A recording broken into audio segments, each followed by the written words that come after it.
বিশাল বিশাল জাহাজ। আপনারা টাইটানিক জাহাজের নাম শুনেছেন? টাইটানিকেরও 8 গুণ 10 গুণ বড়। সুবহানাল্লাহ কইবেন না? টাইটানিক জাহাজের 8 গুণ 10 গুণ বড় একটা জাহাজ আছে, আইকন অফ দ্য সি, আমি দেখে এসেছি। রয়্যাল ক্যারিবিয়ান দেখে এসেছি। সাগরের সামনে জেটিতে যখন দাঁড়ালাম, জাহাজটা যখন যায়, আমার মনে হচ্ছে একটা শহর, গোটা শহর, the entire city is floating on the water.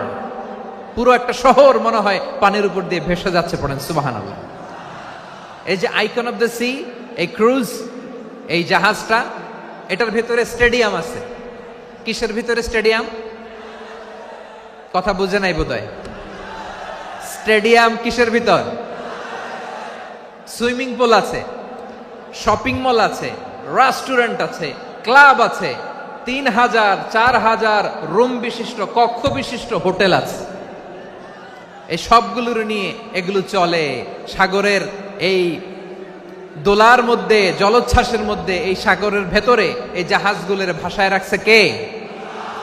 সূরা আর রহমানে আল্লাহ তাআলা বললেন, ওয়ালাহুল জাওয়ারিল মুনশাআতু ফিল বাহরি কাল আ'লাম ফাবিআইয়ি আলা, সবাই পড়েন, ফাবিআইয়ি আলাই রাব্বিকুমা তুকাযযিবান। পাহাড় সম বড় বড় জাহাজগুলো মাল বোঝাই করে সাগরের মধ্যে ভেসে বেড়ায়। এগুলো দিয়ে মালামাল বহন করা যায়, মানুষরা এক দেশ থেকে আরেক দেশে যায়। এই জাহাজগুলোর সাগরের ভেতরে ভাসায় রাখলো কে? এই আয়াতের ভেতরে আল্লাহ তাআলা সূরাত বানী ইসরাঈলের এই চমৎকার আয়াতের ভেতরে আল্লাহ তাআলা বেসিক্যালি মানব জাতির প্রতি তার 4টি স্পেশাল অনুগ্রহের কথা বলেছেন। কয়টি? 2টা বলে ফেলছি। 1 নাম্বার, ওয়ালাকাদ কাররামনা বানি আদম, আমি বনি আদমের সম্মান বাড়াইছি। নাকি মুসলমানদের? নাকি মুসল্লিদের? কার সম্মান বাড়িয়েছি? বনি আদমের।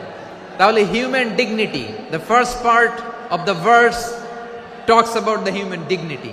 2 নাম্বার অংশে আল্লাহ তাআলা বললেন, ওয়া হামালনাহুম ফিল বাররি ওয়াল বাহর, স্থলে এবং সমুদ্রে আমি তাদের জন্য চলাচলের বাহন দিয়েছি। সুবহানাল্লাহ। তার মানে smooth movement on land and sea, জলে এবং স্থলে যাতে আমরা স্মুথলি মুভ করতে পারি আল্লাহ তাআলা দিয়েছেন। 3 নম্বরে আল্লাহ তাআলা বললেন, ওয়া রাযাকনাহুম মিনাত তাইয়্যিবাত, মানুষের জন্য আমি পবিত্র রিজিকের ব্যবস্থা করেছি। জলে এবং স্থলে যত প্রাণী আছে সবগুলা প্রাণীকে রিজিক দেয় কে? আমাদেরকে রিজিক দেয় কে? সাগরের মাছগুলোকে, বড় বড় তিমি মাছগুলোরে রিজিক দেয় কে? বাতাসের মধ্যে ভেসে বেড়ানো বড় বড় পাখিগুলো, স্ক্যান্ডিনেভিয়ান কান্ট্রি থেকে লক্ষ লক্ষ কোটি কোটি পাখিগুলো যে এক দেশ থেকে আরেক দেশে ট্রান্সফার হয়, এগুলোর রিজিক দেয় কে?